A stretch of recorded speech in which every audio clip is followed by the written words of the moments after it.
છો મિત્રો? મજામાં છો?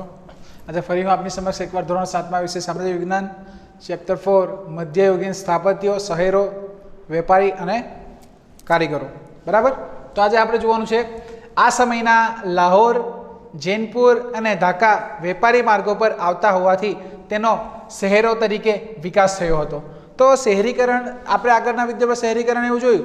તો આ સમયમાં લાહોર, જૈનપુર અને ઢાકા વેપારી માર્ગ પર આવતા હોવાથી તેનો શહેરીકરણ તરીકે વિકાસ થયો હતો. કે વેપાર કરવા જે રસ્તા ઉપર જતા હોય, જે માર્ગ ઉપર જતા હોય મિત્રો, તો એ માર્ગ ઉપર આ બધા શહેરો આવતા હતા. તો એના કારણે એનો વિકાસ વધુ પ્રમાણમાં થયો હતો. બરાબર. ત્યાંથી લોકોની અવર જવર રહેતી હોય એટલે એનો વિકાસ શહેરનો વધુ થયો હતો.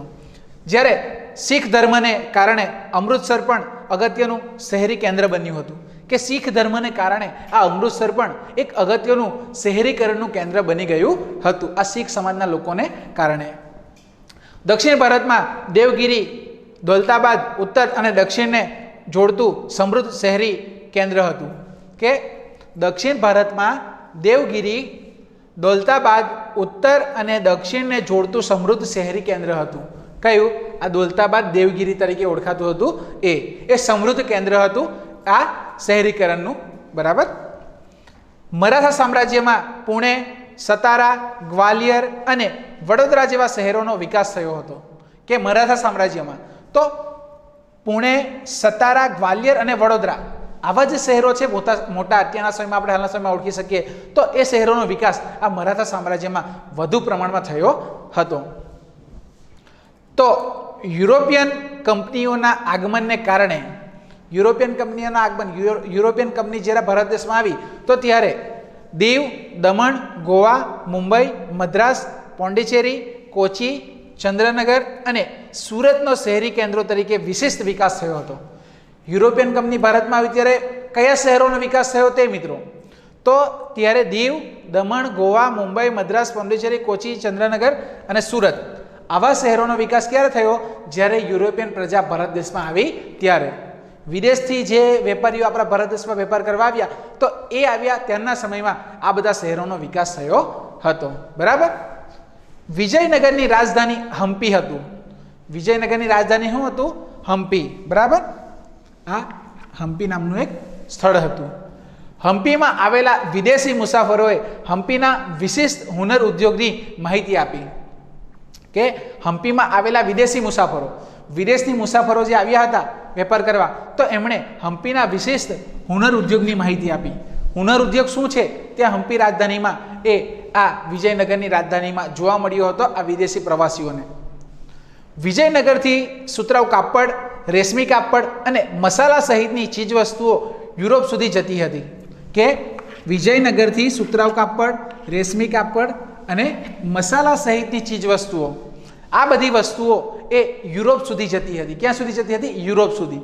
એટલે બહારના વિદેશમાં જતી હતી. હમ્પીમાંથી 3 પ્રકારના સુવર્ણ સિક્કાઓ મળી આવ્યા છે જે દર્શાવે છે કે હમ્પી હુનરકલાનું અને વેપારી વાણિજ્યનું મોટું કેન્દ્ર હતું. કે જે હમ્પી છે જે રાજધાની આ વિજયનગરની તો એમાંથી 3 પ્રકારના સુવર્ણ સિક્કાઓ મળી આવ્યા છે. 3 પ્રકારના એવા સિક્કા મળી આવ્યા છે સુવર્ણ સોનાના કે એ દર્શાવે છે કે હમ્પી હુનરકલાનું અને વેપારી વાણિજ્યનું મોટું કેન્દ્ર હતું. હુનરકલા એટલે અલગ અલગ વસ્તુઓ બનાવવા માટે જાણીતી કલા. બરાબર. તો એ બનાવવા માટે આ હમ્પી એ ખૂબ જ મોટું કેન્દ્ર હતું એવું માની શકાય છે તે સમયની વાત કરીએ તો શહેરોની. બરાબર. તો અહીંયા આપણે જોઈ ગયા ઢાકા, લાહોર, જોનપુર એ વધારે વેપારી માર્ગોમાં આવતા હતા શહેરો એટલે વધુ વિકસિત થયા હતા. ત્યાર પછી અમૃતસર શીખ સામ્રાજ્યના લીધે વધુ વિકસિત થયું. ત્યાર પછી આપણે જોઈએ તો સતારા, પુણે, ગ્વાલિયર, વડોદરા એ જે મરાઠા સામ્રાજ્ય હતું એના કારણે વધારે વિકસિત શહેરો થયા. જ્યારે આ સુરત, દીવ, દમણ, ગોવા, મુંબઈ, મદ્રાસ એ બધી યુરોપિયન પ્રજા ભારત દેશમાં જ્યારે આગમન થયું વેપાર કરવા માટે ત્યારે એ બધા શહેરોનો વધુ વિકાસ થયો. ત્યાર પછી વિજયનગરની રાજધાની હમ્પી હતી તો એ હમ્પીમાં મુસાફરો આવ્યા, વિદેશી મુસાફરો, તો ત્યારે એમણે એમનો હુનર ઉદ્યોગ એવો જોયો કે મિત્રો સુતરાઉ કાપડ, રેશમી કાપડ, મરી મસાલા ચીજ વસ્તુઓ બધું અહીંયાથી જતું હતું વિજયનગરથી. ત્યાર પછી હમ્પીમાં 3 પ્રકારના સુવર્ણ સિક્કાઓ જોયા જે દર્શાવે છે કે હમ્પી હુનરકલાનું અને વેપાર વાણિજ્યનું એક મોટું કેન્દ્ર હતું એવું દર્શાવે છે. બરાબર. તો આ થઈ ગયું આપણી કલા કારીગરીની કામગીરી. બરાબર. એની માહિતી તો હવે બીજું આપણે આગળ જોયું તે પ્રમાણે અત્યારે આપણે જોવાનું છે ગુજરાતના ભરૂચ અને ખંભાત બંદર પછી ખાસ કરીને 16મી સદીમાં સુરત ભારતનું મહત્વનું વેપારિક કેન્દ્ર બન્યું હતું. ક્યારે કે આપણું ગુજરાતના ભરૂચ અને ખંભાત બંદર પછી, ભરૂચ અને ખંભાતનું બંદર જ્યારે વેપારી મથક હતું ત્યાર પછી 16મી સદીમાં સુરત એ ભારતનું મહત્વનું વેપારી કેન્દ્ર બન્યું હતું. ક્યારે?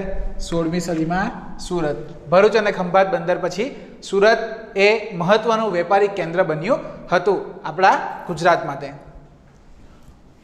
વિરજી વોરા અને ગોપી મલિક જેવા વિશ્વવિખ્યાત સોદાગરો સુરતમાં રહેતા. કે વિરજી વોરા અને ગોપી મલિક જેવા વિશ્વવિખ્યાત સોદાગરો જે વેપાર કરતા હોય સોદાગરો, તો એ વેપારીઓ આપણા સુરતમાં રહેતા હતા, જે મોટા મોટા વેપારીઓ હતા એ. સુરતમાં 17મી સદીમાં મસલિન, સુતરાઉ કાપડ અને જહાજ બનાવવાના ઉદ્યોગો વિકસ્યા હતા. કે સુરતમાં 17મી સદીમાં કયા કયા ઉદ્યોગો વિકસ્યા? તો મસલિન, સુતરાઉ કાપડ અને જહાજ બનાવવાના ઉદ્યોગો એ આપણા સુરત બંદર ઉપર વિકસ્યા હતા. જરી ભરત કાપડનો વિશ્વભરમાં સૌથી મોટો વેપાર એ સુરતથી થતો હતો. કે જરી ભરત કાપડનો વિશ્વભરમાં વેપાર એ મોટામાં મોટો વેપાર ક્યાંથી થતો હતો? આપણા સુરતથી થતો હતો. જે જરી ભરત કરવામાં આવતો હોય, અત્યારે બી હાલના સમયમાં પણ ઘણી બધી જગ્યા ઉપર કરવામાં આવે છે જરી ભરતનું કામ, તો તે સમયમાં પણ સૌથી મોટો વેપાર જો જરી ભરતનો થતો હતો તે આપણા સુરતમાંથી થતો હતો. સુરત એક આંતરરાષ્ટ્રીય બંદર હોવાથી ભારતીય અને યુરોપિયન વેપારીઓના અનેક વેપારી સંસ્થાનો અહીં જોવા મળ્યા હતા. કે સુરત એક આંતરરાષ્ટ્રીય બંદર હોવાથી ભારતીય અને યુરોપિયન વેપારીઓ, ભારતના પણ વેપારીઓ અને યુરોપ બહારની દેશના લોકો પણ એ અનેક વેપારીઓની સંસ્થા અહીં જોવા મળતી હતી. ક્યાં? સુરત. ભારત દેશના અને યુરોપના જે વેપારીઓ હતા એમની ઘણી બધી સંસ્થાઓ આપણા સુરત બંદરે જોવા મળતી હતી. સુરતમાં મરી મસાલા, સુતરાઉ અને રેશમી કાપડ તથા ગરીના મોટા ગોદામો પણ હતા. કે તમે જુઓ તો વેપાર શાનો થતો? તો સુરતમાં મરી મસાલા, સુતરાઉ, રેશમી કાપડ અને ગરીના મોટા ગોદામો પણ એ આપણે જોઈ શકતા હતા. ક્યાં? આપણા ગુજરાતમાં સુરત બંદર ઉપર. ભરૂચ અને ખંભાત પછી જે સુરતની શરૂઆત થઈ હતી બંદરની, તો ત્યાં. સુરતમાં ચાલતા ઉદ્યોગ ધંધાને કારણે અનેક વિદેશ વેપારને પરિણામે આનુષંગિક હુનર ઉદ્યોગો જેવા કે ગોદામો, પેકિંગ, વહાણ બાંધવાના ઉદ્યોગો, નિવાસની વ્યવસ્થા, વણાટકામ, છાપકલા, ધાતુકલાનો વ્યાપક વિકાસ થયો હતો. જુઓ કે સુરતમાં ચાલતા ઉદ્યોગ ધંધાને કારણે કઈ કઈ વસ્તુનો વધુ વિકાસ થયો હતો? તો એ છે વિદેશ વેપારને પરિણામે આનુષંગિક હુનર ઉદ્યોગ જેવા કે ગોદામો, પેકિંગ, વહાણ બાંધવાના ઉદ્યોગો, વહાણ બનાવવાના ઉદ્યોગો, નિવાસનની વ્યવસ્થા, ત્યાર પછી વણાટકામ, છાપકલા અને ધાતુકલાનો વ્યાપક રીતે એ વિકાસ થયો હતો આ સુરત બંદર ઉપર બધી અલગ અલગ વસ્તુઓના કારણે. ત્યારે આપણે આગળ જોઈ ગયા ગુજરાતમાં ભરૂચ, ખંભાત પછી આપણું સુરત આવે 16મી સદીમાં. ત્યાર પછી વિરજી વોરા અને ગોપી મલિક જેવા વિશ્વવિખ્યાત સોદાગરો સુરતમાં રહેતા હતા. 17મી સદીમાં મસલિન, સુતરાઉ કાપડ, જહાજ બનાવવાના ઉદ્યોગો સુરતમાં વિકસિત થયા. ત્યાર પછી જરી ભરતકામ કાપડનો વિશ્વભરમાં સૌથી મોટો વેપાર આપણા સુરતથી થતો. ત્યાર પછી સુરત એક આંતરરાષ્ટ્રીય બંદર હોવાથી યુરોપિયન પ્રજા અને ભારતીય પ્રજાના ઘણા બધા સંસ્થાઓ અહીંયા જોવા મળતી હતી. સુરતમાં મરી મસાલા, સુતરાઉ કાપડ, ગરી એવા મોટા મોટા ઉદ્યોગો હતા. ત્યાર પછી તમે જુઓ તો ઉદ્યોગ ધંધાને કારણે વિદેશના વેપારીઓ પણ આપણા ભારત દેશમાં ઘણી બધી રીતે આવતા હતા. જે રીતે ભારતનો હુનર ઉદ્યોગ, ગોદામો, પેકિંગ, વહાણ બાંધવાના ઉદ્યોગો, ત્યાર પછી વણાટકામ, છાપકલા, ધાતુકલા, આ બધી કલા એ વધુ પ્રમાણમાં વિકસી હતી. ક્યારે? જ્યારે સુરત બંદર ઉપર વેપારીઓ, ભારતીય વેપારીઓ અને યુરોપિયન વેપારીઓ જ્યારે વેપાર કરવા આવ્યા હતા ત્યારે અલગ અલગ મોટા મોટા ઉદ્યોગોમાં આપણા ભારત દેશની ઘણી બધી હુનર કલાઓ વિકસિત પામી હતી. ઓકે મિત્રો, અહીંયા આપણું ચેપ્ટર પૂર્ણ થાય છે.